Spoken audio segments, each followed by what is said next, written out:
Assalamualaikum warahmatullahi wabarakatuh. Selamat pagi anak-anak. Bagaimana kabarnya hari ini? Alhamdulillah, luar biasa, Allahu Akbar. Nah, Ustazah selalu berharap anak-anak selalu dalam keadaan sehat dan tetap semangat belajar.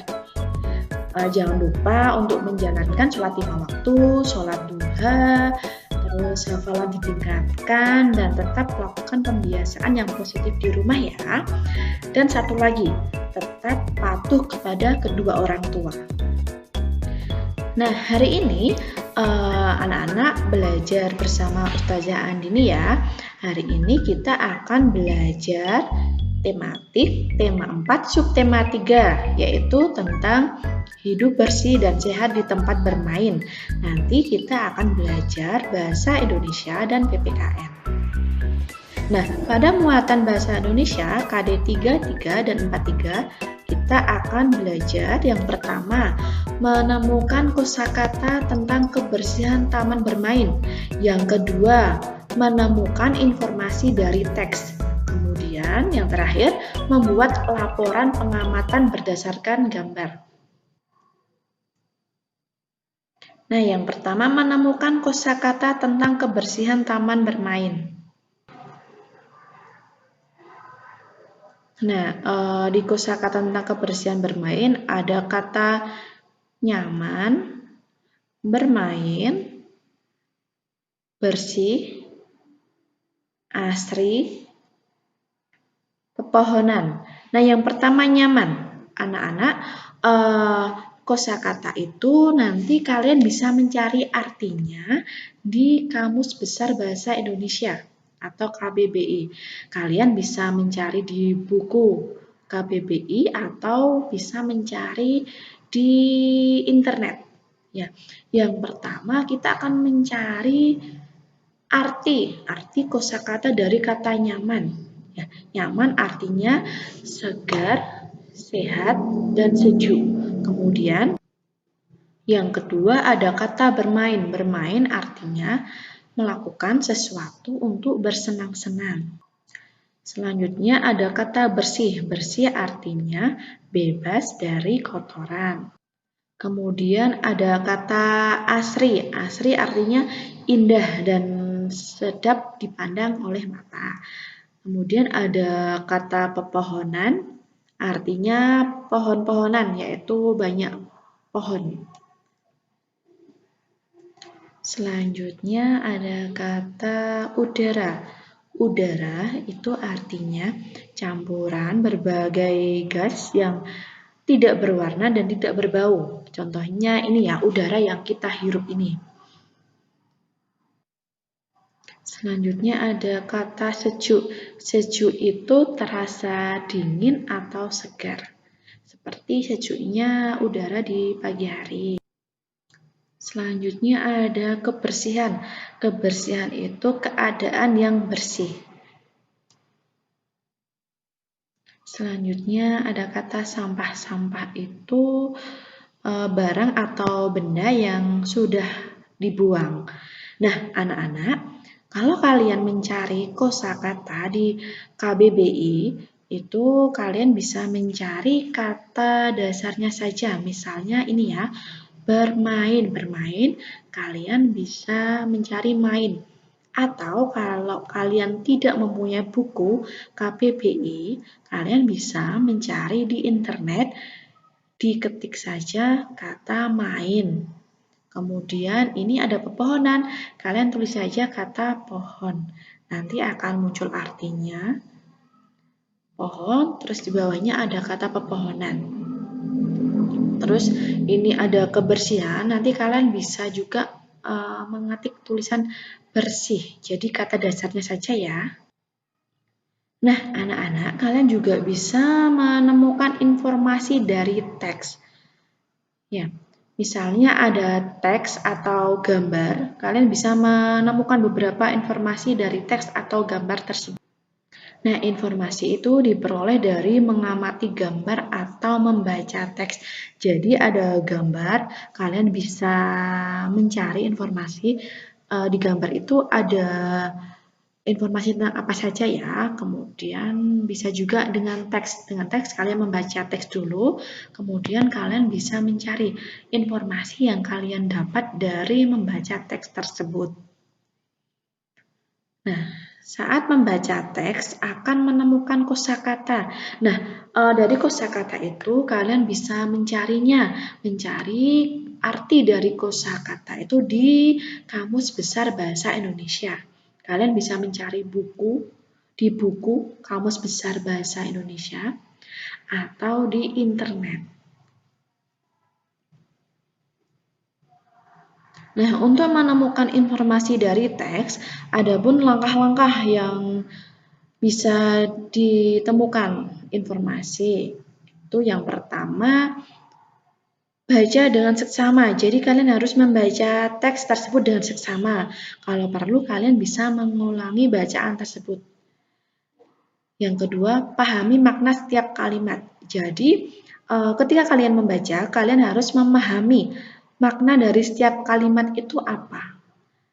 Dan yang ketiga, tandai kata atau kalimat yang menjadi kata kunci. Setelah kalian membaca, kalau ada kata kunci, kalian bisa garis atau diwarnai kata tersebut. Kemudian yang keempat, tulis kembali kata atau kalimat yang sudah kamu tandai dengan bahasamu sendiri. Jadi, kalau kalian mencari informasi dari teks, kalian harus membaca seluruh teks atau bacaan.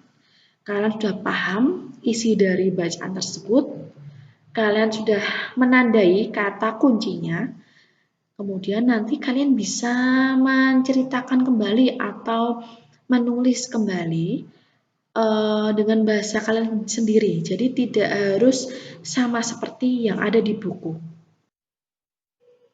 Nah, selanjutnya anak-anak bisa buka buku Bupena halaman 148. Di situ ada bacaan yang berjudul Tamanku yang indah adalah kebanggaanku. Mari kita membaca bersama-sama ya. Ustazah ulangi. Tamanku yang indah adalah kebanggaanku. Dedi dan kedua orang tuanya tinggal di komplek Mawar. Rumah Dedi berdekatan dengan rumah Jonas dan Made. Mereka sering bermain sepeda di taman dekat komplek rumah mereka. Taman tersebut terawat dengan baik dan tertata rapi. Tidak ada rumput liar di sekitar tanaman. Tidak ada sampah berserakan. Tidak ada coretan di bangku taman. Taman tersebut nyaman dipandang mata. Nah, dari bacaan tentang tamanku yang indah adalah kebanggaanku, kalian bisa mencari kosakata pada bacaan ini ya. Nah, di sini sudah ada kata yang berwarna merah. Ada kata yang berwarna hitam dan merah. Nah, kalian bisa amati kata yang berwarna merah ini merupakan kosakata. Jadi, kosakata ini bisa kalian cari di Kamus Besar Bahasa Indonesia. Coba di sini ada kata bermain. Bermain itu tadi artinya adalah melakukan sesuatu untuk bersenang-senang. Kemudian di sini ada kata taman. Taman itu adalah kebun yang ditanami dengan bunga-bunga atau tanaman. Kemudian ada kata terawat. Nah, terawat ini artinya nanti kalian bisa ketik rawat ya. Di situ ada kata terawat artinya terpelihara. Selanjutnya ada kata rumput. Rumput ini adalah tumbuhan jenis ilalang yang berbatang kecil dan banyak jenisnya. Kemudian ada kata tanaman. Nah, tanaman ini artinya tumbuhan yang biasa ditanam oleh orang. Kemudian ada kata sampah. Sampah artinya barang atau benda yang sudah dibuang. Kemudian ada kata nyaman. Nyaman artinya sehat segar, dan sejuk. Nah, selanjutnya anak-anak bisa membuat laporan pengamatan berdasarkan gambar. Nah, coba diamati, di sini ada gambar di taman bermain. Nah, anak-anak sedang bermain di tamannya ini ya. Ada yang sedang bermain sepeda, ada yang bermain ayunan, ada yang bermain parasotan, ada yang bermain jungkat-jungkit, dan ada juga yang bermain pasir. Mereka sangat senang sekali bermain di taman. Coba diamati lagi ya di sini. Ada gambar anak-anak yang sedang bermain di taman. Jadi kalau kalian membuat laporan, kalian harus mengamati gambar terlebih dahulu. Kemudian kalian bisa menuliskan informasi yang dapat kalian lihat di gambar tersebut.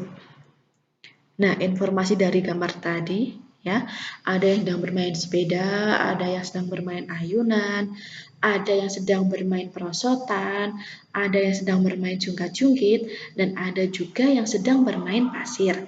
Tapi kalau kalian sedang bermain di taman, tetap harus berhati-hati dan selalu diawasi dengan orang tua kalian. Harus berpamitan dulu kalau kalian mau bermain di taman.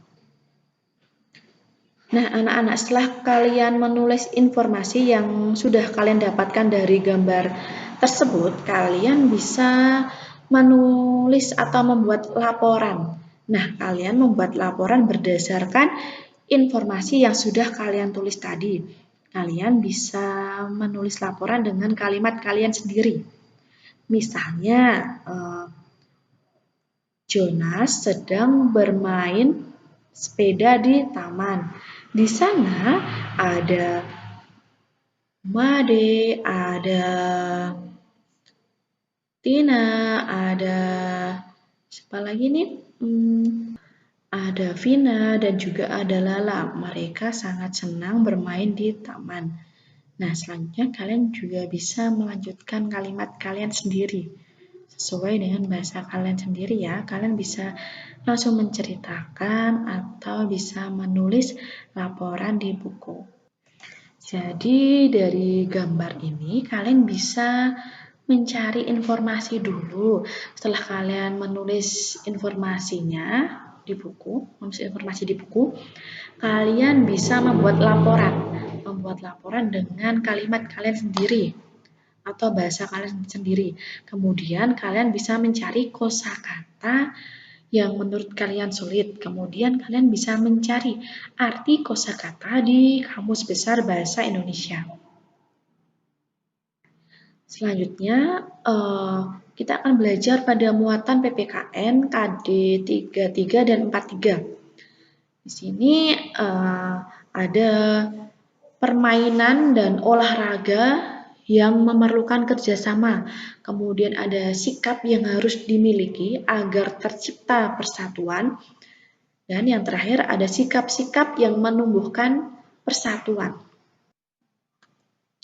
Nah, yang pertama permainan dan olahraga yang memerlukan kerjasama. Yang pertama ada sepak bola, gobak sodor, bentengan, basket, voli, tarik tambang, lomba bagia. Ya, lomba bagia. Nah, ini merupakan permainan dan olahraga. Nah, bedanya apa? Nah, di sini ada sepak bola, ini termasuk olahraga, gobak sodor ini permainan, bentengan permainan, kemudian basket ini olahraga, voli olahraga, tarik tambang permainan, lomba bagia ini juga permainan. Nah, permainan dan olahraga ini dikerjakan secara berkelompok. Jadi tidak bisa dilakukan secara sendiri ya. Harus secara berkelompok. Nah, ketika kalian melakukan permainan atau olahraga yang dilakukan secara berkelompok, kalian harus kerjasama. Jadi tidak ada yang ingin menang sendiri. Kalian harus bekerja sama agar kalian bisa menang. Jadi tidak boleh egois ya. Kalian harus bekerja sama dengan kelompoknya sendiri. Nah, sikap yang harus dimiliki agar tercipta persatuan, kalian harus yang pertama mau menerima kekalahan dengan lapang dada. Kemudian yang kedua tidak bersikap menang sendiri. Yang ketiga mau menolong teman yang kesulitan. Yang keempat jujur dan tidak curang. Dan yang kelima mau berbagi dengan teman. Jadi kalau melakukan permainan atau olahraga secara berkelompok, kalian harus bekerja sama dan tidak ada yang mau menang sendiri. Kalian juga harus jujur, tidak boleh curang dalam melakukan permainan dan olahraga. Dan apabila kalian kalah harus menerima dengan lapang dada. Nah, sikap-sikap apa yang harus dilakukan ketika melakukan olahraga? Nah, sikap-sikap yang menumbuhkan persatuan. Yang pertama harus rukun. Jadi kalau dalam satu tim itu misalnya dalam satu tim olahraga, kalian harus rukun. Tidak ada yang mau menang sendiri. Kemudian harus saling menghargai antar teman. Kalau misalnya kalian menang juga kalian tidak boleh sombong. Kalau misalnya kalah kalian harus menerima dengan lapang dada. Selanjutnya kalian juga harus saling menghormati antar teman. Nah, cukup sekian pelajaran hari ini anak-anak. Semoga bermanfaat. Kita bertemu lagi di pembelajaran selanjutnya. Tetap semangat belajar dan selalu kerjakan tugas yang Ustazah berikan. Dan tetap semangat, pokoknya tetap semangat belajar, harus tetap semangat belajarnya. Ustazah akhiri, wassalamualaikum warahmatullahi wabarakatuh.